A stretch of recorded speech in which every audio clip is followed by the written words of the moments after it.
अस्सलाम वालेकुम। Lecture number 13। इसमें काफ़ी छोटे छोटे से काफ़ी सारे टॉपिक्स हैं, तो थोड़े से हम एक्सरसाइज से भी कर लेंगे। आइए शुरू करते हैं। जी, तो आपका प्रोजेक्ट भी है जिसमें आपने कैलकुलेटर बनाना है, तो उसमें भी आपको ये चीज़ इस्तेमाल करनी पड़ेगी, running Java program with arguments. वैसे ज़रूरी नहीं है कि आप ये इस्तेमाल करें, इसके बगैर भी कर सकते हैं, लेकिन एक सिंपल तरीका बहरहाल इसको इस्तेमाल करने का भी हो सकता है।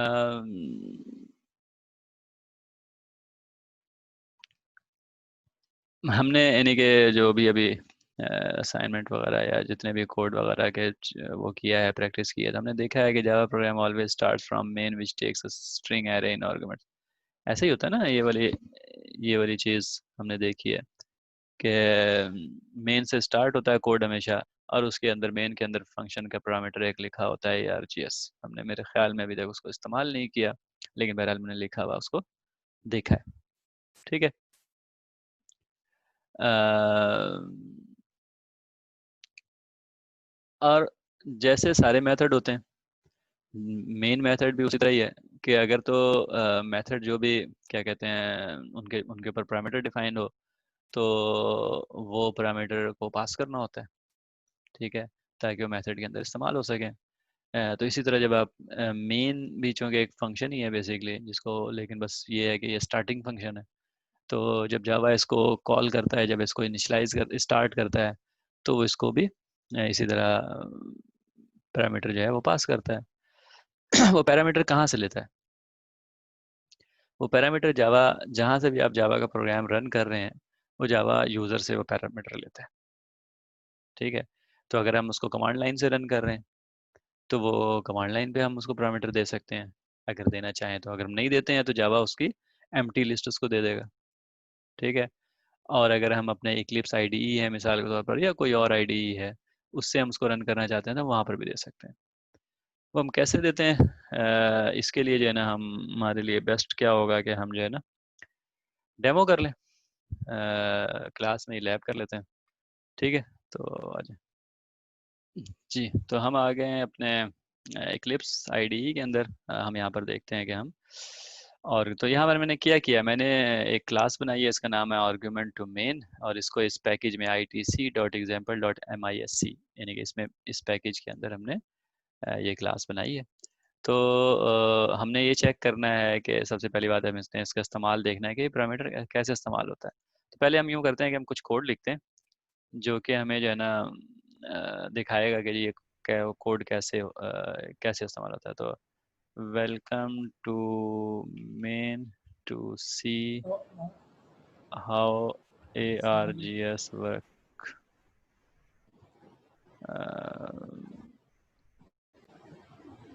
here are list of arguments। ठीक है। अच्छा, तो बात यह है कि क्वेश्चन ये आया कि हम इसको डिलीट करके दोबारा से बनाते हैं, तो मैं बना देता हूँ, मैं इसको ना आपके सामने ये डिलीट कर देता हूँ, या मैं एक और बना देता हूँ, आर्गुमेंट टू मेन की जगह उसका नाम कुछ और रख देता हूँ, न्यू क्लास। ठीक है, हम क्लास कैसे बनाते हैं बेसिकली साथ में वो भी कवर अप हो जाएगा कि जी कैसे बनाते हैं हमने। अगर हम अभी देखें, मैंने ना यहाँ सोर्स के ऊपर राइट क्लिक किया था और न्यू करके क्लास किया था। अगर मैं जो पैकेज बना हुआ है पहले से, अगर मैं उसके ऊपर राइट क्लिक करके क्लास करूंगा ना, तो वो पैकेज नाम में वो खुद ही डाल देगा itc.example.miss। लेकिन लेट्स से आपके पास नहीं बना हुआ है, ठीक है, आप न्यू करते हैं और क्लास बनाना चाहते हैं।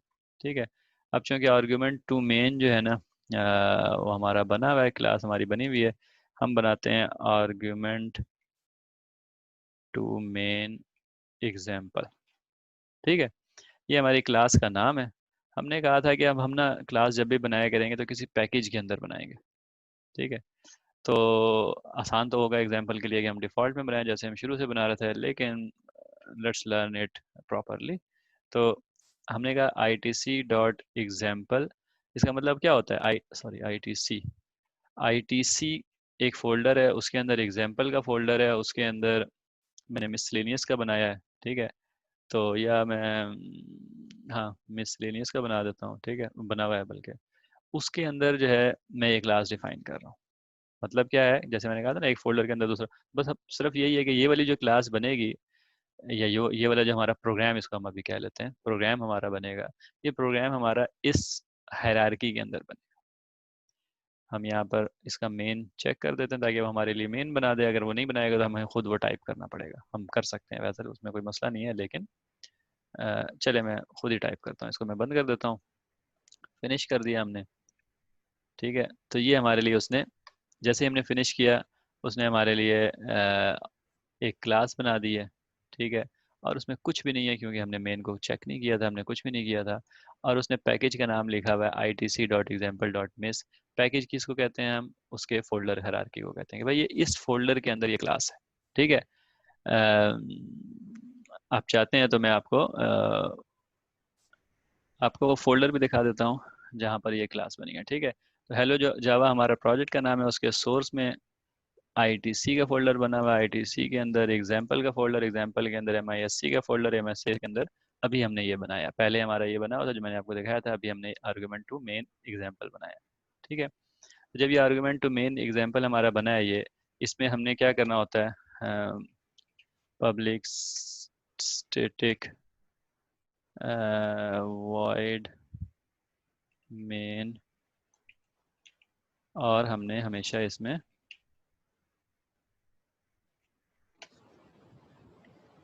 एक स्ट्रिंग की एरे ये बनाई होती है, ठीक है।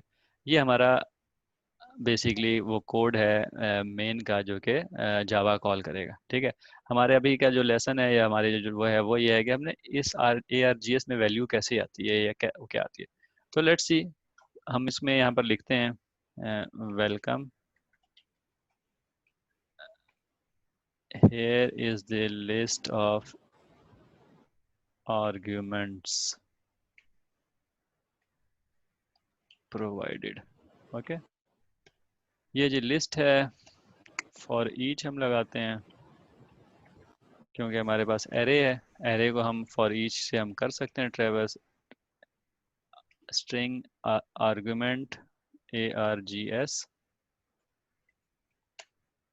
ठीक है। हम इसके अंदर सिस आउट लगाते हैं, बल्कि लाइन की जगह हम ये लगाने सिस लाइन कर देते हैं।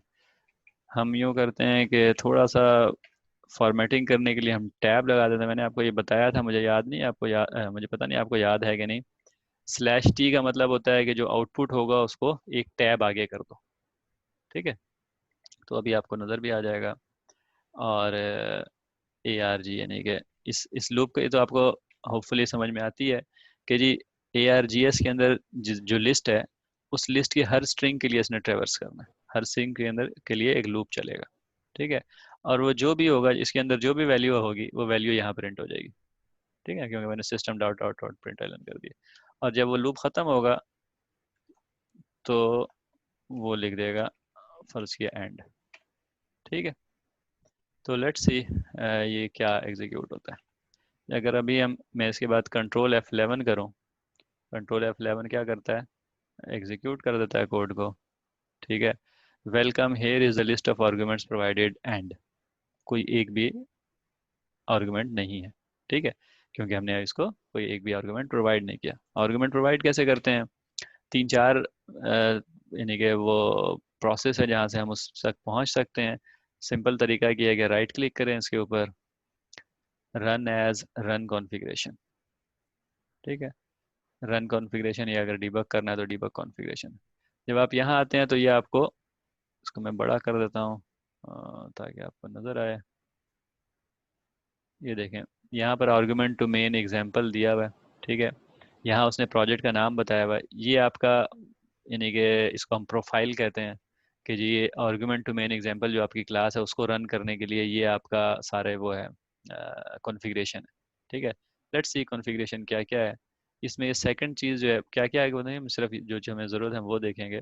उसमें वो वैसे बता रहा है कि प्रोजेक्ट जो है ना वो हेलो जावा है, जो हमें पता है।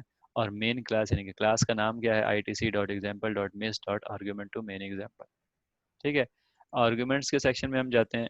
यहाँ हम आर्गुमेंट्स लिख सकते हैं। हम यहाँ आर्गुमेंट क्या लिखते हैं? Hello to Java from from who, from intro to computing. Java या लिनक्स या जो मर्जी प्रोग्रामिंग में तकरीबन सारी कमांड लाइन आर्गुमेंट का तरीका क्या होता है कि जो भी स्ट्रिंग होगी वो स्पेस डेलिमिटेड स्ट्रिंग, यानी कि प्रैक्टिकली अगर हम ये लिखते हैं तो इसका मतलब है कि हम उसको 1 2 3 4 5 6 7 7 आर्गुमेंट्स दे रहे हैं। क्यों? क्योंकि हर स्पेस के साथ वो खत्म हो जाता है, यानी हेलो पहला आर्गुमेंट है उसके लिए, टू उसके लिए दूसरा आर्गुमेंट है, जावा उसके लिए तीसरा आर्गुमेंट है, फ्रॉम उसके लिए चौथा आर्गुमेंट है, इंट्रो उसके लिए पांचवा, टू उसके लिए छठा और कंप्यूटिंग उसके लिए सातवां। फर्ज किया हम ये दे दें और इसको हम अप्लाई कर दें, ठीक है, उसके बाद हम इसको रन करें।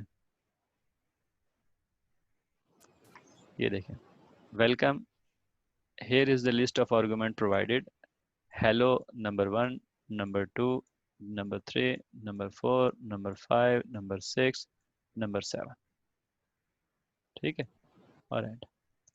तो इस तरह करके हम, यानी अगर मिसाल के तौर पर हमने दो नंबर्स को ऐड करना हो, हमने प्रोग्राम बनाया टू नंबर्स को ऐड करने का, तो हम इसको सिंपल क्या कर सकते हैं, मैं बाकी चीज़ें नहीं चेंज कर रहा, मैं फ़र्ज़ कर लेता हूँ कि जी दो नंबर को, चलें इसको मैं ख़त्म कर देता हूँ, इसको मैं ख़त्म कर देता हूँ, यहाँ पर लिख देता हूँ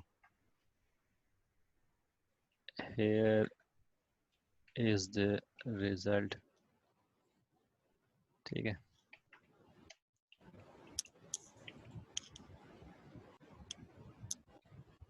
arg डॉट,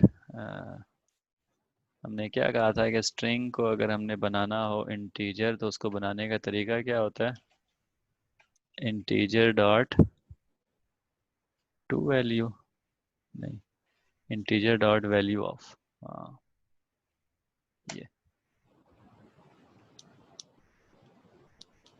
ये हमने पिछले से पिछले में शायद ये पिछले लेक्चर में हमने पढ़ा था अगर आपको याद है। तो ये जो वैल्यू ऑफ है रिटर्न करेगा, ओ कैपिटल इंटीजर, नहीं पार्स, पार्स करना चाहिए, पार्स इंट, ठीक है। पार्स इंट जो है वो रिटर्न करेगा एक छोटा सा इंटीजर, ठीक है। तो हमने क्या करना है, अच्छा फिर हमारा लूप ख़त्म हो जाएगा, सॉरी। आपको मैंने पिछला एग्जांपल दिखा दिया कि कैसे वो प्रिंट होता है, अब मैं उससे अगले स्टेप पर आ गया हूँ। मैं करता हूँ कि मैं दो इंटीजर इनपुट ले रहा हूँ और जो है ना उसको आउटपुट कर रहा हूँ। तो पहला इंटीजर 0 इंडेक्स पर होगा और दूसरा इंटीजर जो है वो 1 इंडेक्स पर होगा, सॉरी पहले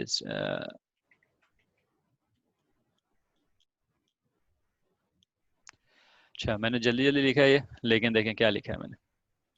मैंने लिखा है जी system dot out dot println here is the result. उसके बाद मैं इसको अगली लाइन में ले आता हूँ जस्ट के क्लियरिटी के लिए, ठीक है। मैंने उसके बाद क्या किया है कि जी जो पहला आर्गुमेंट है ना ARGS 0, ये एरे के अंदर जो जीरो थी, यानी पहला आइटम है वो और जो दूसरा आइटम है वो, दोनों को मैंने पार्स किया, पार्स इंट, हमें मेथड पता होता है, ये रिटर्न करेगा इंटीजर, यानी कि जब ये इंटीजर यानी कि जो भी हम नंबर इसको डालेंगे वो हमें इंटीजर में रिटर्न करेगा, तो दोनों इंटीजर रिटर्न ये बीच में ऐड हो जाएंगे, तो रिजल्ट हमारे पास क्या आएगा। अगर हम इधर ब्रैकेट नहीं लगाएंगे तो बहुत गंदा रिजल्ट आएगा, हम इधर ब्रैकेट लगा देते हैं, ठीक है। ये बल्कि हम नहीं लगाते ताकि आप देखें कि वो रिजल्ट कैसा आता है, ठीक है। अब हम डालते हैं दोबारा, हम अपने पैरामीटर, क्योंकि अब हमने वहाँ पर पैरामीटर लिखे हुए हैं हेलो, क्या लिखा होता पता नहीं, hello to Java from intro to computing ना, तो अगर हम उसको ऐड करेंगे तो बड़ा मुश्किल मुश्किल हो जाएगी, हेलो यानी कि वो नंबर में कन्वर्ट नहीं होंगे। तो प्रैक्टिकली हमने यहाँ पर क्या लिखना है, 250 750, क्या जवाब आना चाहिए ऐड करेंगे तो 1000, ठीक है। इन दोनों का जवाब 1000 आना चाहिए ना, लेट्स सी क्या है।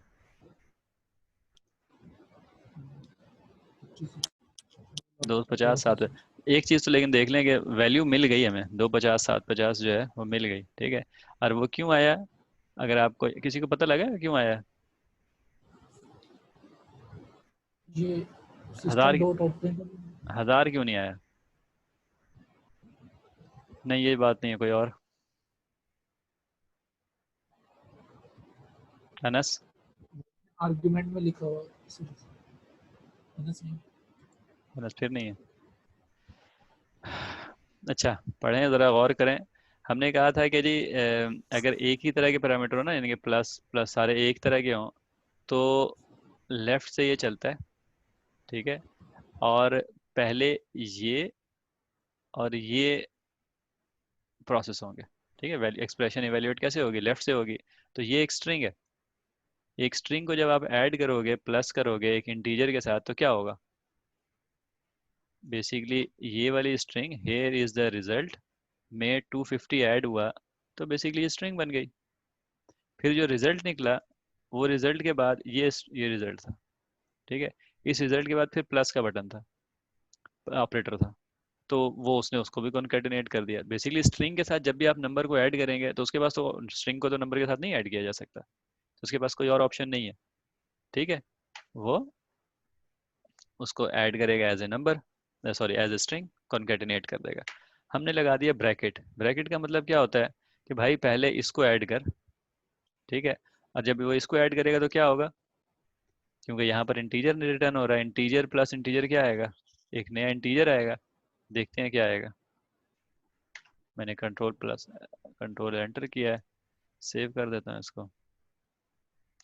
Here is the result 1000। अब क्या हुआ, ये जो 250 था, ये 750 के साथ ऐड हुआ पहले। जब वो पहले ऐड हुआ, क्योंकि ब्रैकेट लगा हुआ, ब्रैकेट वाला काम पहले होगा। जब वो पहले ऐड हुआ तो 250 और 750 1000 हो गए। उसके बाद वो स्ट्रिंग के साथ ऐड हुआ। स्ट्रिंग के साथ ऐड करने का मतलब होता है कि उसके साथ जोड़ दो, कॉन्केटिनेट कर दो। तो फिर उसने कॉन्केटिनेट कर दिया। लेकिन in both cases what you have learned in this is that कि यहाँ पर जो आप पैरामीटर देते हो आर्गुमेंट्स में, वो आपको यहाँ इस लिस्ट के अंदर मिलते हैं, स्पेस सेपरेटेड, ठीक है। तो वो हर स्पेस के बाद वाला जो उसमें जितने मर्जी स्पेस डाल दें बीच में, वो स्पेस के बाद वाला एक आइटम को एक स्ट्रिंग में डाल देगा वो, ठीक है। हम इसको एक और तरीके से रन कर लेते हैं, ताकि वो चीज़ भी आपको क्लियर हो जाए। वो दूसरा तरीका रन करने का है जी, कमांड लाइन। कमांड लाइन में देखें, ये मैं उसी फोल्डर में user Ejaz Sahil Khan Eclipse workspace hello Java project के अंदर हूँ। अगर मैं यहाँ dir की कमांड रन करूँ, आप देखेंगे ये सोर्स का फोल्डर है। मैं सोर्स के अंदर जाऊँ तो आप देखेंगे, और फिर मैं dir का कमांड रन करूँ तो इसके अंदर ये ITC का फोल्डर है, जो कि मैं आपको यहाँ से भी दिखा सकता हूँ। यहाँ से जो उसी तरह हेलो जावा, फिर सोर्स, फिर ITC, फिर एग्जाम्पल, फिर मिस, फिर ये वाली क्लास है। तो क्लास जो जावा फाइल होती है, वो उसको हम क्या कहते हैं, सोर्स कहते हैं। लेकिन हम जो रन करते हैं प्रोग्राम, वो कौन सी फाइल होती है? आपको याद होना चाहिए कि वो डॉट क्लास फाइल होती है, यानी कि बाइनरी फाइल, ठीक है। तो बाइनरी, सॉरी, यानी कि close to binary, assembly language, assembly भी नहीं, खैर बाइनरी की तरह होती है वो। जावा उसको इंटरप्रेट करता है, यानी कि एग्जीक्यूट करता है, बाइनरी में कन्वर्ट करता है, और बाइनरी वो प्रोसेसर को देता है कि जी उसको एग्जीक्यूट करे, ठीक है। तो वो कहाँ पर होती है? वो हमारी होती है जावा के अंदर, यानी कि इक्लिप्स जो है जो जनरेट करता है, वो बिन के अंदर करता है। ये देखें सारी क्लासों को, ये क्लास फाइलें जनरेट की हुई हैं उसने, ठीक है। और हमारी क्लास फाइलें उसी तरह ITC, एग्जाम्पल, मिसलेनियस, और यहाँ पर पड़ी हुई है, ठीक है। तो बेसिकली रन हमने इस प्रोग्राम को करना है। तो हम अपने कमांड लाइन में आ जाते हैं। कमांड लाइन को मैं थोड़ा सा बड़ा कर लेता हूँ, जस्ट टू हेल्प यू। तो मैं CD सोर्स से मैं वापस जाऊंगा और CD बिन में जाऊंगा। बिन के अंदर जावा मेरे कमांड पैथ के ऊपर पड़ा हुआ है। अगर उसको चेक करने का तरीका ये होता है, ठीक है। तो इसका मतलब है कि पाथ में मेरे जावा मौजूद है। मैं क्या कहते हैं, ये जावा मेरे पाथ में मौजूद है, मैंने चेक कर लिया। मैं कहाँ गया भाई, मैं इसमें रन कर सकता हूँ। क्या होगा, जावा, उसके बाद क्लास का नाम हमारा है आर्गुमेंट टू मेन एग्जाम्पल, ठीक है। लेकिन हमने फुल पैथ लिखना होता है, तो ITC डॉट एग्जाम्पल, अगर हमने पैकेज में डाला हुआ है तो हमें फुल पैथ लिखना होगा। Example dot MISC dot argument to main example, ठीक है। अब ये आर्ग्यूमेंट टू मेन एग्जाम्पल जो है वो प्लस करने वाला बन गया है। ठीक है, ये इसके में डॉट क्लास वगैरह लिखने की जरूरत नहीं है, बस क्लास में यानी कि यहाँ तक आप लिखेंगे। ठीक है, अब जो भी आप लिखेंगे ना वो उसके आर्गुमेंट के तौर पर जाएगा। ठीक है, क्लास के नाम के बाद आप जो कुछ भी लिखेंगे, तो हमने क्या नंबर लिखना था कोई, मिसाल के तौर पे हम लिखते हैं 5000 50, फर्ज किया 50 50 प्लस क्या हम नंबर लिखें 10 10। ठीक है, तो इसका जवाब क्या आना चाहिए, 60 60 आना चाहिए। Let's see, here is the result 60 60। देख रहे हैं यहाँ पर। ठीक है, तो जब आप इस तरह का कोड लिखते हैं तो उसको नॉर्मली आप कमांड लाइन से चलाना चाहें तो वैसे चला सकते हैं। प्रैक्टिकली स्पीकिंग आपको अभी जो है other than Eclipse you don't need anything, you can just do it here. अगर मैं इसको कंट्रोल जी करूं बहुत सारा,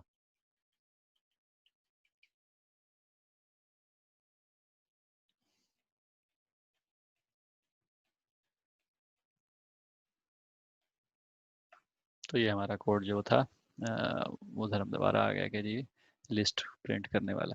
अगर मैं इसको दोबारा रन करूंगा तो अब ये वो नंबर प्रिंट कर देगा जस्ट 250 और 750, ये दो आर्गुमेंट है। ठीक है, इसको मैं एक दफ़ा फिर अगर कोई ऐसे ही आपको और करने के लिए मैं एक आर्गुमेंट को चेंज करता हूँ, यहाँ मैं कुछ ऐसे ही लिखता हूँ। ठीक है, स्पेशल करेक्टर एक्स वाई जी कुछ भी मैं लिखता हूँ। ठीक है, इनमें जहाँ जहाँ स्पेस है ना वो यानी कि जो है as an new parameter count है, यानी कि हर स्पेस के बाद अगली जो चीज़ है वो पैरामीटर के तौर पर आ जाएगी। ठीक है, 250 750 F D S slash star blah blah, जो भी हमने लिखा है वो स्पेस से पहले पहले वाली सारी चीज़ें जो है वो पैरामीटर के तौर पर आ गई। ठीक है, इससे ज़्यादा सादा तरीके से और हल वो करने से समझाना बड़ा मुश्किल काम है। थोड़ी सी कोशिश करेंगे इंशाल्लाह ये चीज़ें आपको बिल्कुल क्लियर हो जाएंगी और फिर आप कोड लिखने में मुश्किल नहीं होगी। ठीक है, चलें तो यहाँ पर हमने कोड लिखना शुरू कर हमारा दिया। हमने थोड़ा आज का बहुत लेक्चर मेरे कहा था ख्याल में कि जी ख़त्म हम हो इस रहा तरह है, इस तरह करके कोड इसलिए लिखते हैं।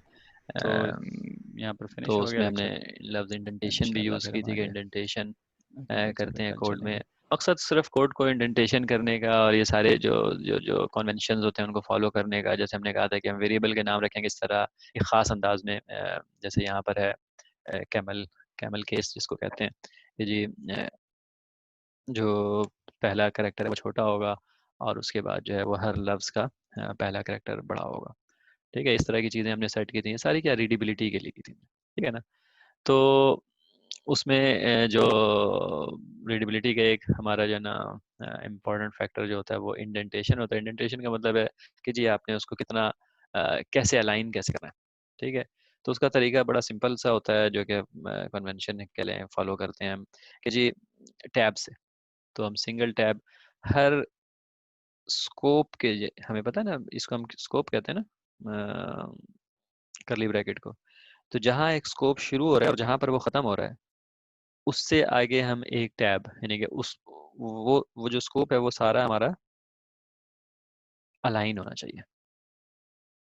ठीक है, अब मेरी अपनी लाइन अलाइन नहीं है लेकिन बहरहाल अलाइन होना चाहिए। ठीक है, तो वो मैंने कलर कर दिया, यहाँ पर कलर करके आपको ये जो पहला रेडिश कलर है वो दिखा रहा है कि जो जो वो क्लास का जो स्कोप है उस स्कोप को दिखा रहा है। तो वो सारे क्लास की लाइन जो है वो वॉल के साथ लगी हुई है, तो बाकी सारे आइटम जो है वो उससे एक टैब आगे हैं। ठीक है ना, हमेशा हर चाइल्ड आइटम जो होगा उसका एक टैब आगे होगा। तो हमारी जो क्लास है नंबर गेसिंग गेम ये वाली, इसकी जो सबसे पहला चाइल्ड आइटम क्या है वो है मेन, ये है ना। तो मेन जो है वो उसका ये जो रेडिश टैब की इंडेंटेशन बनी हुई है, यानी कि ये वाली लाइन जो बनी हुई है, ठीक है, इसके सीध में। ठीक है, अब पब्लिक स्टैटिक वॉइड मेन जो फंक्शन है हमारा वो है क्या कहते हैं एक स्कोप। ठीक है, तो वो स्कोप की जो लाइन मैंने बना दी। फिर वही बात है कि टेढ़ी टेढ़ी मेरी लाइन बनती है, लेकिन मैं कोशिश करता हूँ उसको सीधी लाइन बनाने के लिए भी, लेकिन इतने कोई खास सीधी नहीं बन रही, लेकिन ठीक है। तो इसके जो चाइल्ड है, इसके चाइल्ड क्या है देखें, इसके चाइल्ड बहुत सारे हैं। इसके चाइल्ड ये वाली स्टेटमेंट है, ये वाली स्टेटमेंट है, ये वाली स्टेटमेंट है और उसके बाद ये वाला ब्लॉक है, यानी कि जो कि यहाँ से शुरू हो रहा है। ठीक है, यहाँ पर ख़त्म हो रहा है।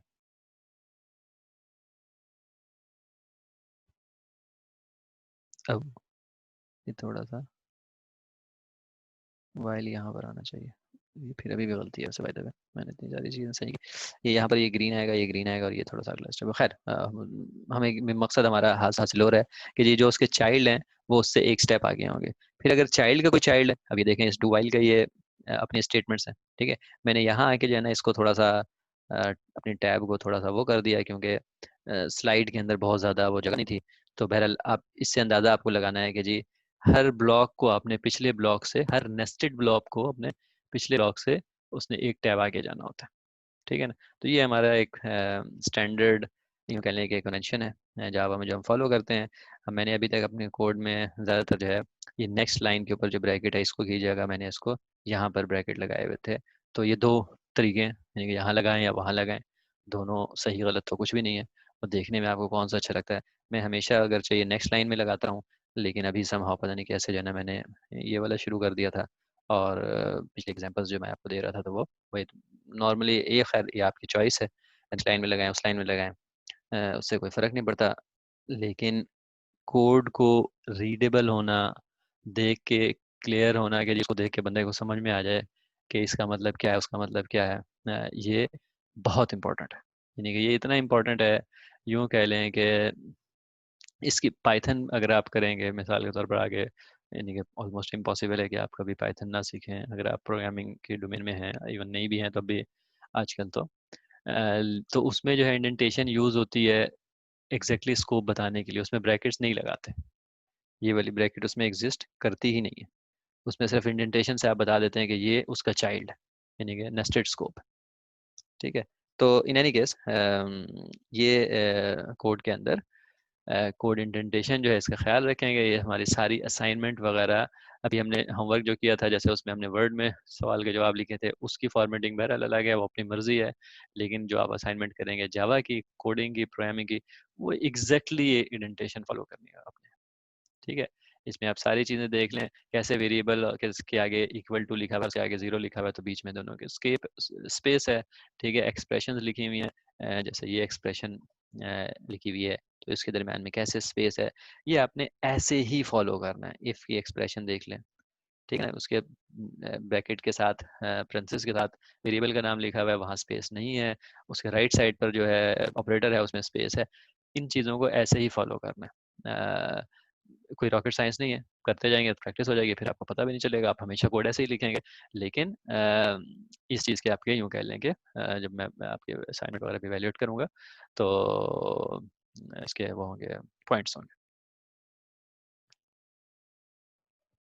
कोई क्वेश्चन नहीं है आगे, तो मैं आगे चलता हूँ। Packaging of code. अभी तक हम कोड लिखते आ रहे हैं, अभी हमने कई एग्जांपल हमने छोटे मोटे इधर उधर किए। तो आपको आपने बहुत दफ़ा कंप्यूटर इस्तेमाल कर रहे हैं, आपको बहुत दफ़ा ज़रूरत पड़ती होगी, मिसाल के तौर पर ये मेरी असाइनमेंटें हैं, इसको मैं कहाँ स्टोर करूँ। अच्छा जी, मैं एक फ़ोल्डर बना लेता हूँ असाइनमेंट के नाम से, और असाइनमेंट के फ़ोल्डर के अंदर अपनी मैं सारी असाइनमेंट स्टोर कर देता हूँ। ये मेरे लेक्चर स्लाइड्स हैं, इनको कहाँ स्टोर करूँ, तो मैं एक फ़ोल्डर बना लेता हूँ लेक्चर स्लाइड्स के नाम से, और उसके अंदर वो सारे लेक्चर स्लाइड स्टोर कर लेता हूँ। अब ये दोनों चीज़ें मैं कहाँ स्टोर करूँ, तो एक फ़ोल्डर होना चाहिए जो कि मेरे इंट्रो टू कंप्यूटिंग या जावा प्रोग्रामिंग का एक फ़ोल्डर है, उसके अंदर मैं ये दोनों चीज़ें, क्योंकि उससे रिलेटेड है, मैं उसके अंदर स्टोर करता हूँ। ये सब ये आप लोग कर रहे होंगे, ये आप लोग करते होंगे, ठीक है ना। हम फोल्डर बना के चीज़ों को ऑर्गेनाइज करते हैं कंप्यूटर में। बिल्कुल उसी तरह हम जब कोड लिखते हैं तो हम बहुत सारा कोड लिखते हैं, ये वाला जी फलां प्रोग्राम के लिए, ये मैथमेटिक्स के जो मेरे डिफरेंट प्रोग्राम्स हैं उनका है, ये मेरा कोई गेम में बना रहा हूँ उस गेम के लिहाज से ये 4 5 6 7 मैंने प्रोग्राम लिखे हैं, ठीक है, एंड सो ऑन।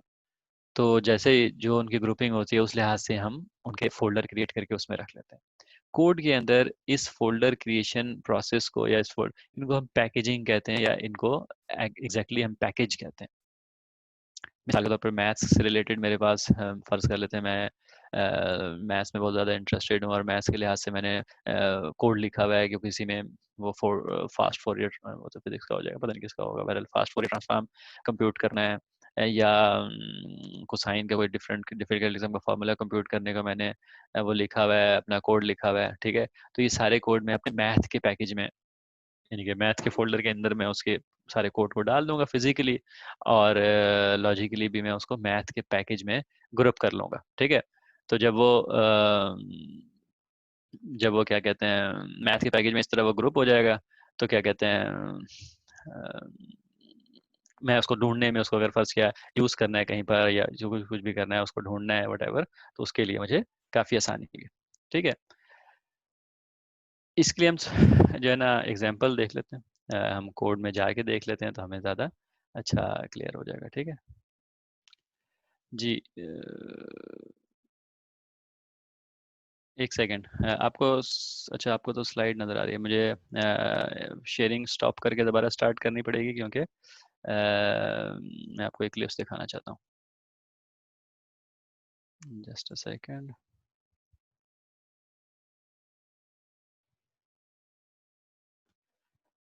गुड, आपको अब जो है क्या कहते हैं इक्लिप्स नज़र आ रहा है, ठीक है ना? तो यहाँ आप देखें, क्या लेफ्ट साइड पर देखें, इस विंडो के ऊपर आप अगर आप फोकस करें, हाँ मेरा पेन, इस विंडो के ऊपर आप फोकस करें, क्या है देखें, ये सारी क्लासें जो मैंने बनाई हैं आपको एग्जांपल वगैरह करवाने के लिए, ये वो मौजूद हैं। ठीक है, और यहाँ आपको डिफ़ॉल्ट पैकेज नज़र आ रहा है। ठीक है, अब अगर डिफ़ॉल्ट पैकेज का मतलब होता है, क्योंकि हमने इसमें कभी भी जो अपने क्लासें जितनी भी बनाई, हमने कभी उसमें ना पैकेज का जिक्र किया ना डिस्कशन की, हमने कुछ किया ही नहीं। तो वो डिफ़ॉल्ट पैकेज, यानी कि जहाँ पर भी जो आपका वर्क स्पेस है वहाँ पर उसने क्या कहते हैं उस सारे क्लासेस को रख दिया। अब अगर मिसाल के तौर पर हम बनाना चाहते हैं एक क्लास इधर, जो कि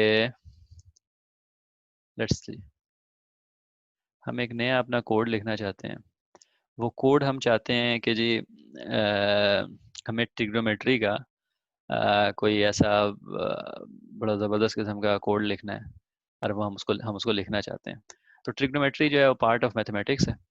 ठीक है, और मैं जो हूँ, मैं क्या हूँ, मैं basically introduction to Java programming का प्रोजेक्ट कोर्स कर रहा हूँ। तो लिहाजा मैं इसको हायरार्की इस तरह बनाऊंगा, इस चीज़ को कोड को मैनेज करने के लिए, कि भाई जो मेरा इंट्रो टू कंप्यूटिंग का वो है फोल्डर मेन, उसके अंदर मैथ्स का फोल्डर हो, और उसके अंदर ट्रिग्नोमेट्री का फोल्डर हो, और उसके अंदर मैं ये फर्ज किया डू ट्रिग्नोमेट्री या what ever, I don't know, कोई एक ट्रिग्नोमेट्री के एग्जांपल। तो मैं ये जो पैकेज लिखा हुआ है इसको इस्तेमाल करूंगा। अगर मैं इसको कुछ ना इस्तेमाल करूं तो क्या करता है ये डिफ़ॉल्ट, यानी कि वो कुछ भी नहीं बनाता। तो हम क्या कह रहे हैं कि इंट्रो टू कंप्यूटिंग, और डॉट जो है वो डिफाइन करता है अगला लेवल। ठीक है, तो पैकेज का हमेशा, यानी कि इसका मतलब है कि इंट्रो टू कंप्यूटिंग का फोल्डर, उसके अंदर डॉट मैथ्स का फोल्डर, ठीक है, उसके अंदर ट्रिग्नोमेट्री का फोल्डर, उसको ट्रिक के नाम से लिख देते हैं। ठीक है, इसके अंदर हमने ये नया टूल बनाना है। ठीक है, और आप जैसे ये देख रहे हैं सारा स्मॉल केस है। ठीक है, तो अगेन कन्वेंशन क्या है कि आप पैकेजेस के नेम हमेशा स्मॉल लिखते हैं। ठीक है, सारे स्मॉल, कोई वो नहीं, ना इसमें अंडरस्कोर, नंबर्स भी अमूमन नहीं लिखते, मैंने इंट्रो टू कॉम लिख दिया है, लेकिन अमूमन वो भी नहीं लिखते। ठीक है, अमूमन ये बड़े मुख्तसर से, मिसाल के तौर पर इंट्रो टू कंप्यूटिंग की जगह नॉर्मली इसका जो सही होता है ना वो ये होगा, ITC, इंट्रो टू कंप्यूटिंग। ठीक है, यानी कि जो जो कन्वेंशन की अगर मैं बात करूँ तो। ठीक है, तो ये हमारा पैकेज बन गया, उसमें हम फर्ज किया ऐसे ही सैम्पल मैथ्स यूटिलिटी, ये क्लास का नाम बना देंगे भाई, हम इसमें इसके अंदर जो है हम कोड लिखेंगे। ठीक है, तो जिस तरह हम ये करते हैं, हम अगर हम फिनिश का बटन दबाएं तो क्या होगा, अब देखें उसने पहले जो डिफ़ॉल्ट पैकेज कहता था ना, अब वो हमें यहाँ पर देखें तो ये itc.maths.trig का इसने पैकेज बना दिया। ठीक है, और उसके अंदर ये कोड आ गया, हम यहाँ पर जो मर्जी कोड लिख लें वो है, लेकिन ये अब itc.maths.trig का फोल्डर है। अगर अगर आप उसमें जाएंगे, ब्राउज़र में जाएंगे, अपने कंप्यूटर के ऊपर जाएंगे, तो जहाँ आपका वर्क स्पेस है उसके अंदर बाकायदा ये ITC का फोल्डर, उसके अंदर मैथ्स का फोल्डर, उसके अंदर ट्रिक का फोल्डर होगा, और उसके अंदर क्लास पड़ी होगी। ठीक है, हम चाहें तो क्विकली अभी देख लेते हैं। एक सेकंड मुझे दें, मैं अपना फोल्डर खोल लूँ ताकि मैं आपको दिखा सकूं।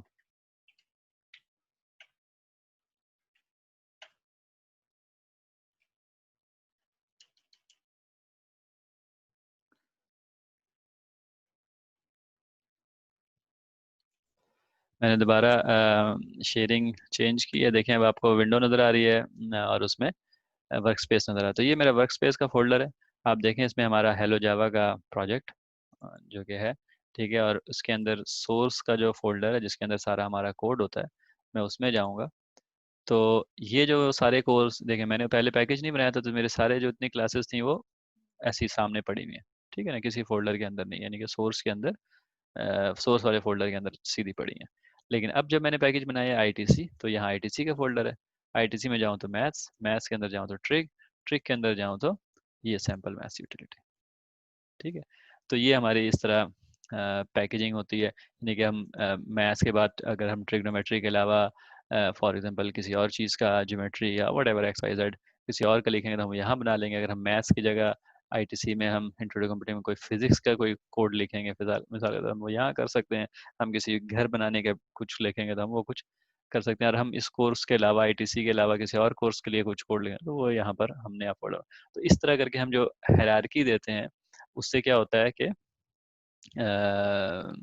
हमारा जो कोड होता है वो सारा वो वेल मैनेज्ड हो जाता है। हमें यानी कि कल को 6 महीने बाद या बाद में अगर हमें वो कोड ढूंढना हो पहली बात तो बड़ी आसानी होती है। अगर हमें कोड किसी को से शेयर करना हो तो हम सिर्फ वो वाला पैकेज शेयर कर लेते हैं, जो कि मिसाल के तौर किसी को ट्रिग्नोमेट्री चाहिए तो हम सिर्फ वो पैकेज शेयर कर लेते हैं, एंड सो ऑन। इस तरह के यानी कि जैसे ही कोड जब जाहिर होता है मिलियंस ऑफ लाइंस का कोड हो जाता है तो फिर आप उसको अनमैनेज छोड़ नहीं सकते। मिलियंस ऑफ कोड तो खैर क्या, थाउजेंड ऑफ कोड और hundreds of code, lines of code में भी आप उसको अनमैनेज नहीं छोड़ सकते, बल्कि उसको मैनेज करना होता है। तो इसलिए हम फ्रॉम स्क्रैच जब हम शुरू ही करते हैं तो हमेशा हम कोड मैनेज करके करते हैं।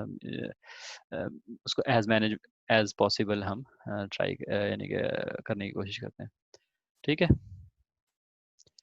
तो लिहाजा हम वापस आ गए अपने स्लाइड के ऊपर। हमने क्या कहा था कि हमने पैकेजिंग देखी कि कैसे हम कोड को किसी पैकेजेस में डालते हैं, ठीक है। इसके अब जो कुछ पैकेजेस जैसे अभी हमने एक पैकेज बनाया ना अपना itc.maths.trick का, इसको हम कहते हैं यूजर डिफाइंड पैकेजेस, क्योंकि ये हमने अपना कोड लिखा अपने लिहाज से हमने उसको पैकेज में डाल दिया।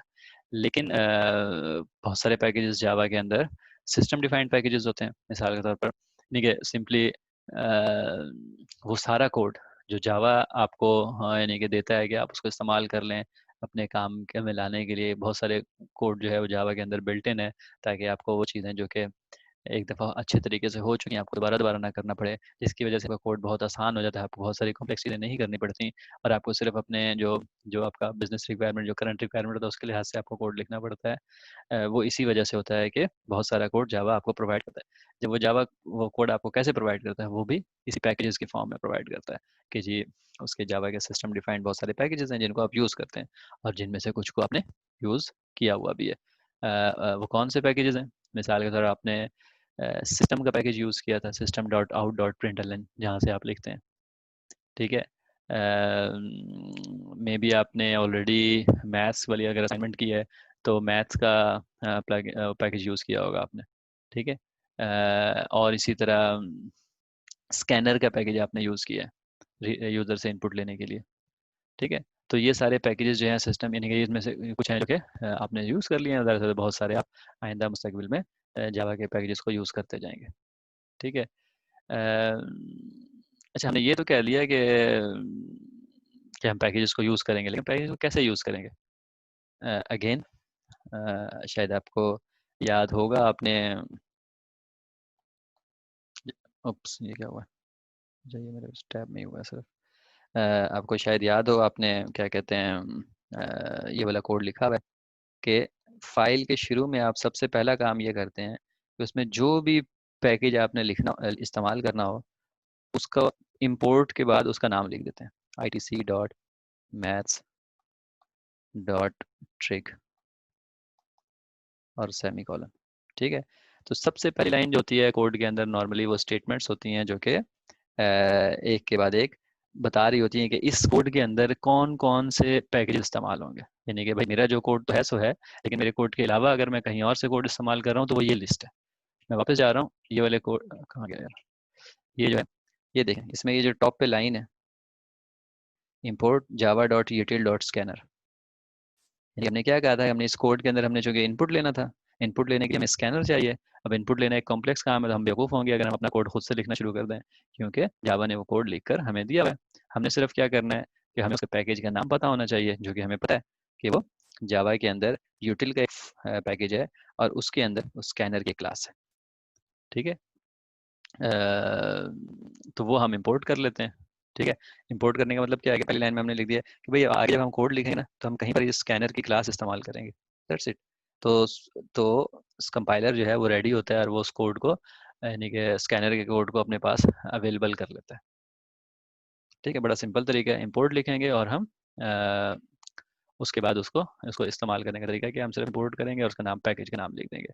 अच्छा, अगर तो हम लिखेंगे पैकेज का नाम, जैसे हमने कहा था import space itc dot maths dot trick, अगर तो हम पैकेज का नाम लिखेंगे तो package is like a family, तो उस पैकेज के अंदर या उस फोल्डर के अंदर जितने भी क्लासें हैं वो सारी, यानी कि अवेलेबल हो जाएंगे। मतलब ये कि हम ये कह रहे हैं कि भाई इस पैकेज के अंदर जितनी भी क्लासें हैं हम उसको अपने कोड के अंदर इस्तेमाल करेंगे।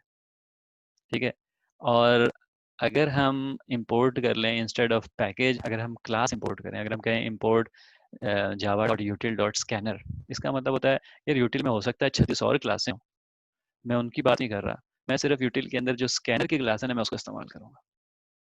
ठीक है, तो ये हमारी मर्जी है, जितना स्पेसिफिक आप बताना चाहें बताएं क्लासेस का नाम लेके वो उतना ज़्यादा अच्छा होता है। ठीक है, लेकिन इट डजेंट चेंज एनीथिंग, यानी कि इवन परफॉर्मेंस पे किसी चीज़ के ऊपर इसका कोई असर नहीं होता, सिवाय इसके कि कभी रेयर केस होंगे जहाँ पर दो पैकेजेस के अंदर सेम क्लास है, तो आपका कंपाइलर जो है ना वो गलत क्लास पिक कर सकता है। मिसाल के तौर पर जावा डॉट यूटिल डॉट स्कैनर अगर फर्ज किया एक क्लास है, और एक और कोई जावा डॉट या आपकी अपनी यूज़र डिफाइंड कोई क्लास है, वो सेम नेम से मौजूद हैं, ठीक है, तो उसमें कन्फ्यूजन हो सकती है, लेकिन वो बहरहाल रेयर होता है सर। तो बहरहाल इम्पोर्ट जो अच्छा है तरीका, जो जो जो recommended way of doing import is कि जी आप क्लास नेम से उसको इम्पोर्ट करें। ठीक है, जावा लैंग पैकेज। अच्छा, एक पैकेज ऐसा है जावा लैंग, जावा डॉट लैंग, यानी कि जावा की लैंग्वेज का एक अपना पैकेज है जावा डॉट लैंग। इसके अंदर जितनी भी क्लासें हैं उनको आपको इम्पोर्ट करने की ज़रूरत नहीं होती। मिसाल के तौर पर आपने system dot out dot println अभी तक लिखा है कोड में कई जगह पर, उसमें आपने कुछ इंपोर्ट नहीं किया था। स्कैनर के लिए आपने इंपोर्ट ऊपर जावा डॉट यूटिल डॉट स्कैनर किया था, लेकिन system dot out dot println के लिए कुछ नहीं किया था। क्यों? क्योंकि वो जावा के प्रोग्रामिंग के अंदर, जावा के कोड के अंदर बाई डिफ़ॉल्ट मौजूद होती है, वो आपको लिखने की ज़रूरत नहीं। ठीक है, तो जावा के लैंग के पैकेज के अंदर जो मेन इंपॉर्टेंट क्लास है उसका नाम सिस्टम है। ठीक है, उसी सिस्टम का आप आउट डॉट प्रिंटलन, आउट है उसका एक ऑब्जेक्ट है, खैर हमने वो आगे देख लेंगे, उसको आप इस्तेमाल करते रहें। उसके अलावा एरे कॉपी, हमने एरे पढ़ा है ना अभी, तो ये एरे कॉपी क्या करता है कि आपकी अगर एक एरे है 1000 आइटम्स की, उसको किसी दूसरे एरे के अंदर कॉपी करना है, तो एरे को कॉपी करने के लिए आपको फॉर लूप लगाना पड़ेगा। ठीक है, तो इंस्टेड ऑफ फॉर लूप आप ये वाला फंक्शन कॉल कर लें, वो इस एरे को उठा के उस एरे में एफिशिएंटली कॉपी कर देगा, आपको ज़्यादा टेंशन लेने की ज़रूरत नहीं है। ठीक है, इसी तरह करंट टाइम मिलीज, ये आपको करंट टाइम बताता है मिली सेकेंड के अंदर। ठीक है, और जैसे अभी मैंने बताया आउट डॉट प्रिंट, हम ये बहुत दफ़ा यूज़ कर चुके हैं, आउट डॉट प्रिंट हो गया, out dot print l n हो गया, हमने इन दोनों का फ़र्क भी सीखा था, पता नहीं एक मेरे ख्याल में लैब में। तो ये जो है वो सिस्टम के पैकेज के अंदर है। ये क्या करते हैं ये आप पढ़ेंगे और देखेंगे, जैसे मैंने ब्रीफली तो बता दिया, करंट टाइम में लीड आपको सिस्टम का टाइम बताता है, अरे कॉपी जो है कॉपी करता है, लेकिन जब आप इसको प्रैक्टिस करेंगे तो उसको ज़्यादा अच्छे से पता लग जाएगा।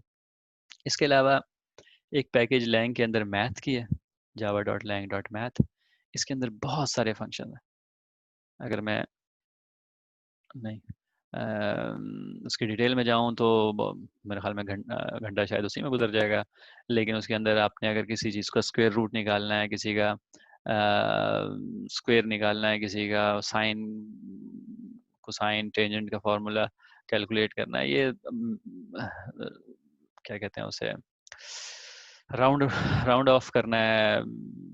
बहुत सारे मैथमेटिक्स के आप जो भी फंक्शंस, काफ़ी सारे मैथमेटिक्स के फंक्शन आप सोचें, जो सोचेंगे आपको वो उसमें ऑलमोस्ट बहुत सारे मिल जाएंगे। ठीक है, तो वो आपने सेल्फ स्टडी करें, उसको आपकी बुक में वैसे ही मौजूद है।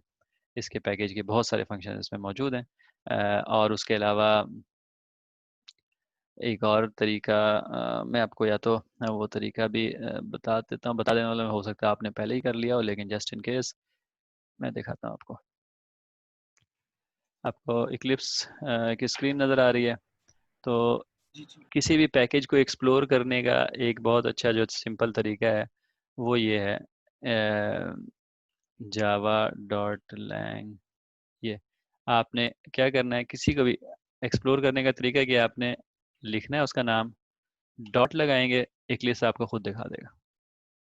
दिखा रहे हैं ना आपको, यानी कि एप्लेट, AWT, ये सारे पैकेजेस हैं। AWT जो है वो ग्राफिक्स से रिलेटेड है। ठीक है, अब इसको स्क्रॉल करते जाएं, ये सारे बीन्स, आयो, लैंग। ठीक है, हम लैंग के अंदर इसके, आप इसको जब एक्सप्लोर करेंगे इसके अंदर बहुत सारे मिलेंगे आपको। बहुत सारों के मतलब समझ में नहीं आएंगे, लेकिन बहुत सारे आपको देख के ही पता लग जाएगा। आप लैंग को हम क्लिक करते हैं, उसके बाद फिर डॉट लगाते हैं, तो वो लैंग के अंदर जो है पैकेजेस वो दिखा देगा आपको। ठीक है, ये थोड़े से पैकेजेस हैं उसके अंदर, और उसके बाद ये सारी क्लासें हैं। ठीक है, हम इंटरेस्टेड थे मैथ्स की क्लास, हमने हमने कहा कि जी हम, एक तरीका होता है, अच्छा मैथ्स की क्लास है उसके अंदर क्या फंक्शन है, हम क्या करेंगे, हम यहाँ आके डॉट क्लिक करेंगे, एब्सलूट ABS। ठीक है, ए कोसाइन, ऐड एग्जैक्ट, ये यहाँ पर इसके आगे जो है आपको नज़र आ रही है इस जगह पर, उसकी वो भी लिखी हुई है, हेल्प भी लिखी हुई है। ठीक है, उसकी हेल्प को आप पढ़ेंगे, क्या है, ए टेंजेंट, सीलिंग। ठीक है, copy sign, scotch decrement, floor division, ये आपको पता नहीं कितने मिनिमम मैक्सिमम, यानी कि आप इसको लिस्ट देते हैं, उसमें से वो आपको मिनिमम बता देता है, मैक्सिमम बता देता है, नेक्स्ट आफ्टर ब्ला ब्ला ब्ला ब्ला ब्ला ब्ला। तो बहरहाल ये सारी चीज़ें इसके अंदर है। मकसद मैथ्स के पैकेज को एक्सप्लोर कराना नहीं है, मकसद ये बताना है कि कोई भी पैकेज हो, ठीक है, अगर तो यानी कि आप जाके ये जो डॉट प्रेस करें या कंट्रोल स्पेस प्रेस करें, ठीक है, कंट्रोल और स्पेस, तो वो आपके जो इसको इंटेलिजेंस कहते हैं, इक्लिप्स का इंटेलिजेंस, ये सारे आईडीज में होता है। इक्लिप्स में स्पेशलिटी ये नहीं है, या एक ज़माने में शायद इसमें थी और बाकियों में नहीं थी भी, या कम थी, लेकिन बहरहाल अब तो हम डिस्कस इसको ये हर एक में होता है। तो ये इंटेलिजेंस को यूज़ करके भी आप पैकेज को एक्सप्लोर कर सकते हैं। ठीक है, ये एक तरीका है। और दूसरा तरीका ऑफ कोर्स गूगल है। गूगल के ऊपर आप लिखें java.lang.math, आपको उसकी सारी कच्चा चिट्ठा उसका मिल जाएगा। और बहुत ज़्यादा जो ट्रस्टवर्दी आपका सोर्स है वो मेनली आप ओरेकल की वेबसाइट से आपको मिल जाएगा। तो इस तरह हमने मैथ्स की क्लास एक्सप्लोर की। स्ट्रिंग की क्लास हम यहीं पर थोड़ा सा एक्सप्लोर कर लेते हैं, अगर तो ये क्लिक हो जाए। हाँ जी, तो स्ट्रिंग की क्लास हमने शायद ब्रीफली इसको भी हमने देखा था वैसे, या करेक्टर एरे थी वो शायद। तो हाँ, स्ट्रिंग को हमने देखा था, क्योंकि हमारे वेरिएबल असाइनमेंट वगैरह में मुख्तलिफ जगहों पर इस्तेमाल हो रहा था। थोड़ा सा देखा था हमने, थोड़ा सा हम इसको मजीद एक्सप्लोर कर लेते हैं। हमने क्या कहा था कि जो करेक्टर की एरे होती है, ये मैंने इधर मेमोरी की रिप्रेजेंटेशन बनाई हुई है। ये क्या है, ये हमने, आजा भाई, ये हमने मेमोरी की रिप्रेजेंटेशन बनाई हुई है। मेमोरी के अंदर किसी एड्रेस में, यानी कि मेमोरी का एड्रेस मैंने यहाँ नहीं लिखा हुआ, मैंने उसके इंडेक्सेस लिखे हुए हैं। पहली जगह पर W है, दूसरी जगह पर E है, फिर L है, फिर तो ये वेलकम टू जावा लिखा हुआ है। ठीक है, और लास्ट वाले के अंदर नल लिखा हुआ है, नल मैंने अभी आपको बताया था। तो ये बेसिकली क्या कहते हैं, आप इसको कह सकते हैं इस तरह के, ये जो है करेक्टर एरे को हम, या यूँ कह लेंगे जावा की एक बिल्ट इन क्लास है, java.lang.string। ये जैसे मैंने आपको बताया, ये प्रिमिटिव नहीं है, लेकिन क्लोज टू प्रिमिटिव हम इसको इसीलिए कहते हैं क्योंकि ये जावा आपको देता है। ठीक है ना, और इसके बहुत सारे सपोर्ट देते, बहुत सारी सपोर्ट देता है। ठीक है, प्रोग्रामिंग के अंदर ही। तो होता क्या है, नॉर्मल करेक्टर स्ट्रिंग है जो कि एक नल से, यानी कि एक एम्प्टी बाइट से टर्मिनेट हो रही है। ठीक है, इसको हम स्ट्रिंग कहते हैं। स्ट्रिंग को हमने इस्तेमाल किया हुआ है तो मैं उसके इस्तेमाल वगैरह पे नहीं जाता, लेकिन ये इसके कॉमनली जो बहुत ज़्यादा यूज़ होते हैं वो वाले जो हैं इसमें क्या कहते हैं फंक्शंस ये कह लें या मेथड्स जो हैं वो मौजूद हैं, वो मैं यहाँ पर लिखे हुए मैंने। वो क्या करते हैं जी, लेंथ जो एरे लेंथ जिस तरह है बिल्कुल उसी तरह स्ट्रिंग लेंथ है, कोई रॉकेट साइंस नहीं है। जो जो लेंथ ऑफ द स्ट्रिंग होगी वो बता देगी, ठीक है। मेरे ख्याल में नल नहीं काउंट करता तो ये 15 बता देगा, ठीक है ना आपको, जो उसके करेक्टर जो उसके वो होंगे, तो नल काउंट किए बगैर। 15 मतलब 16 बताएगा क्योंकि 0 से 15 तक 15 16 आइटम है, 15 इंडेक्स अंटिल इंडेक्स 15, ठीक है। करेक्टर एट इंडेक्स मतलब ये कि करेक्टर, जैसे हम एरे को हम एक्सेस करने के लिए हम यूँ करते हैं ना, स्क्वायर ब्रैकेट के अंदर हम कोई भी नंबर लिख देते हैं, ठीक है। तो इसी तरह करेक्टर एट के अंदर अगर हम 5 लिखेंगे तो हमारा पांचवा जो होगा एम, यानी कि 0 1 2 3 4 5 एम हमारा वो अगर हमने एक करेक्टर को एक्सेस करना हो, जैसे हम स्क्वायर ब्रैकेट में एरे के लिए से करते थे, तो हम वैसे कर देंगे, ठीक है। अगला है कॉनकैट। कॉनकैट हमने जिक्र थोड़ा बहुत किया हुआ है। कॉनकैटिनेशन वो दो स्ट्रिंग में, यानी कि जिस स्ट्रिंग के अंदर कॉनकैट कॉल होगा वो दूसरी स्ट्रिंग जो कि इसके पैरामीटर में पास हो रही है उसको उसके आगे जोड़ देगा। ये बिल्कुल ऐसे ही है जैसे अगर मैं लिखूं एस प्लस S1, ठीक है। एस प्लस S1 जो है वो इक्वल है किस चीज के, एस डॉट कॉनकैट और ब्रैकेट में मैं S1 पास कर, ठीक है। अल्लाह बचाए मेरी राइटिंग से। खैर मेरी राइटिंग नहीं है ये, असल में जो मेरा पेन है वो उसकी राइटिंग ऐसी है, वो मुझे हाथ रखने नहीं देता टैब के ऊपर, तो ये राइटिंग ऐसी आ जाती है, तो इसलिए मुझे अच्छी भी नहीं लगती, तो मैं इसको डिलीट भी कर देता हूँ। मकसद आपको समझाना है कि s plus S1 is equal to s dot concat S1, तो उसके आगे जोड़ देगा। टू अपर केस क्या करेगा, पूरी स्ट्रिंग को अपर केस में ले आएगा, यानी कि वेलकम में जो ELCOME लोअर केस में है इसको भी अपर केस में कर देगा, कैपिटलाइज कर देगा, ठीक है। और करके रिटर्न कर देगा, तो एक नई स्ट्रिंग आपको रिटर्न हो जाएगी। यानी कि ये आप स्ट्रिंग के मेथड्स हैं, यानी कि फर्ज किया welcome to Java dot string जो है इसका डॉट टू अपर केस आप करेंगे तो आपको रिटर्न जो मिलेगा वो कैपिटलाइज्ड केस होगा। टू लोअर केस जो है उसका अपोजिट, यानी कि जो भी केस उसका होगा उसको छोटा यानी कि छोटे वाला कर देगा, नॉन कैपिटलाइज कर देगा।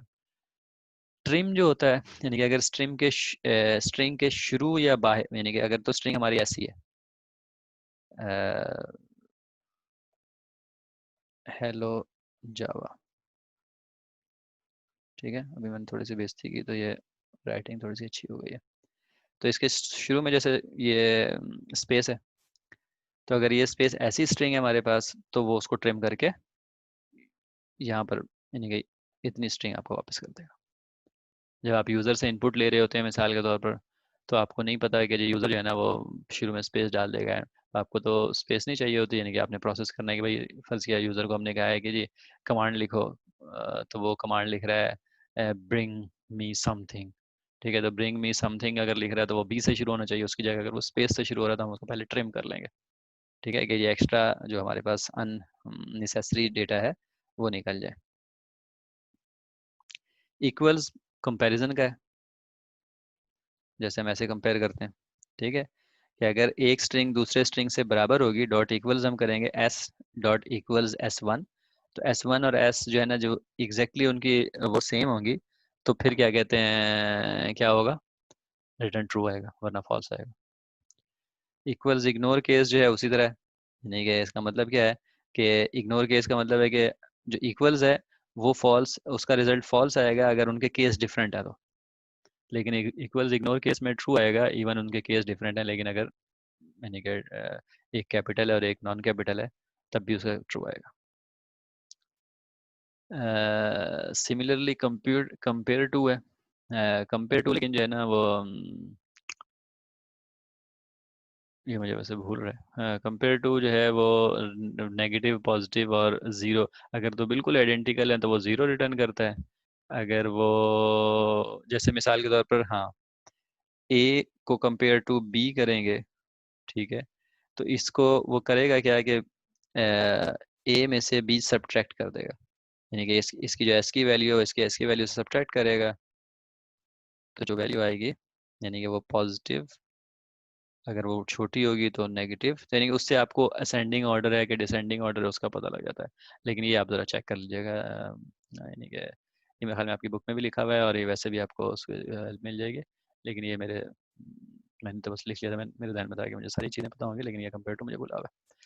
खैर, स्टार्ट्स विद प्रीफिक्स का जो है बड़ा सिंपल है कि जी अगर हम इसे इस स्ट्रिंग को हम ये चेक करेंगे स्टार्ट्स विद, क्या ये WEL से स्टार्ट होता है, तो इसका जवाब आ जाएगा ट्रू।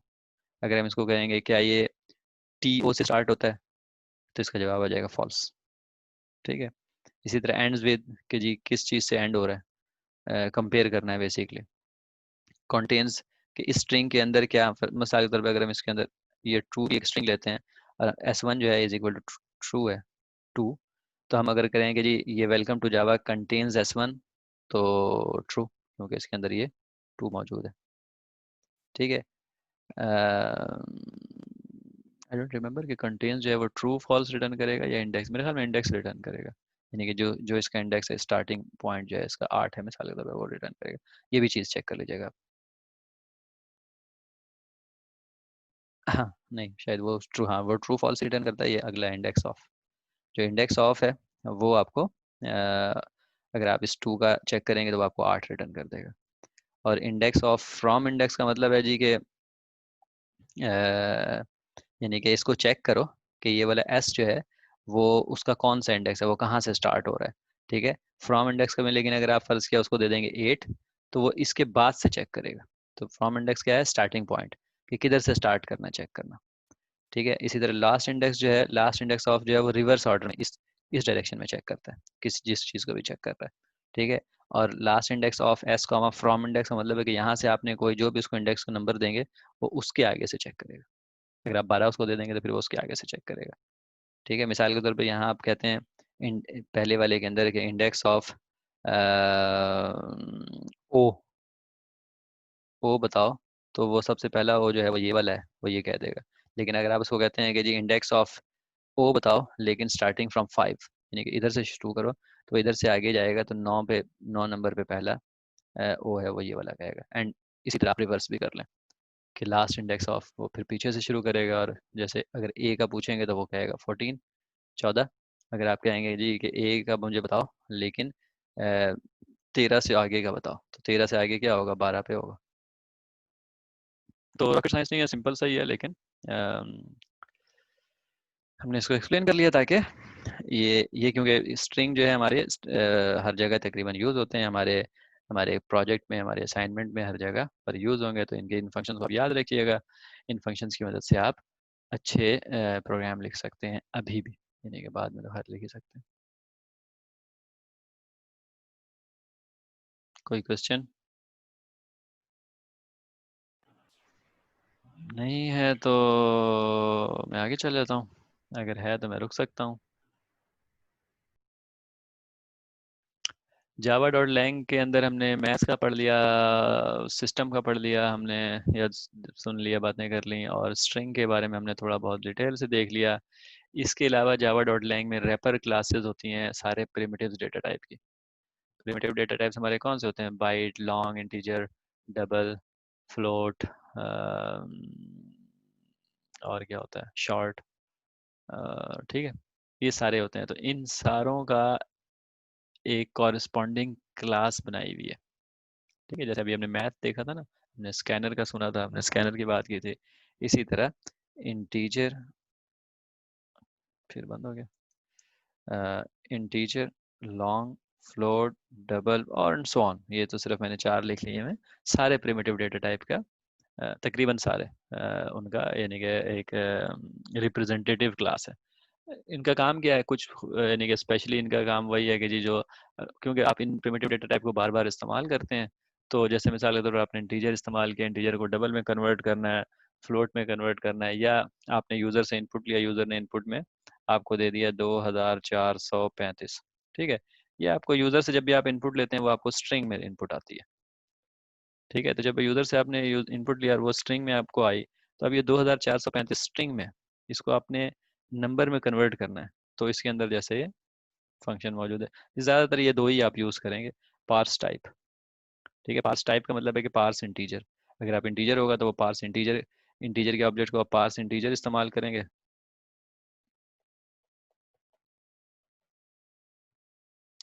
और उसके फंक्शन के अंदर ये जो स्ट्रिंग है 2435 वो किसी वेरिएबल का पार्ट होगी, उसको आप पास कर देंगे। तो ये रिस्पॉन्स रिटर्न में क्या करेगा, ये आपको एक्चुअल नंबर आपको इंटीजर के में रैप्ड रिटर्न कर देगा। ठीक है, तो ये आपका यानी कि यूटिलिटी फंक्शन है, आपको नंबर्स को कन्वर्जन वगैरह करने में हेल्प करती है। पास टाइप जो है वो स्ट्रिंग को कन्वर्ट करके इसी इंटीजर का टाइप आपको ऑब्जेक्ट दे देता है, और वैल्यू ऑफ जो है वो स्ट्रिंग को वही पार्स करके लेकिन आपको इंटीजर यानी कि प्रिमिटिव डेटा टाइप में आपको वैल्यू दे देता है। ये थोड़ा सा डिफरेंस इनमें होता है, लेकिन ये मैं आपको बता भी सिर्फ इसलिए रहा हूँ कि जस्ट टू कि दिमाग में एक चीज़ आ जाए कि ऐसी कोई चीज़ है और इसके बाद इसके बारे में आपने उसको एक्सप्लोर करना है। मकसद इसमें आपको स्पून फीडिंग करवाना नहीं है। ये सारी चीज़ें आपने एक्सप्लोर करनी है, इनको आपने कोड के अंदर लिखना है। इनको जिस तरह मैंने आपको बताया था कि कैसे अभी आज मैंने बताया कि वो कंट्रोल स्पेस या डॉट लगा के आप उसको कैसे उसको एक्सप्लोर करते हैं पैकेजेस वगैरह को, इसी तरह आपने कोड लिख के कि जी ये वैल्यू रिटर्न कर रहा है, वो उस तरह कर रहा है, तो इसमें और उसमें क्या फ़र्क है, ये सारे एक्सपेरिमेंट्स आपको करके अजबर करने हैं, पक्का याद करना है। तो ये थी, अब हम अगले उसमें छोटा सा सेशन हमारा और होगा, इसी के एक्सटेंशन कह लें, वो है मल्टी डायमेंशनल एरे। तो let me do that later. कोई सवाल है तो आप अभी पूछ लें, नहीं है तो बाद में ही पूछ सकते हैं।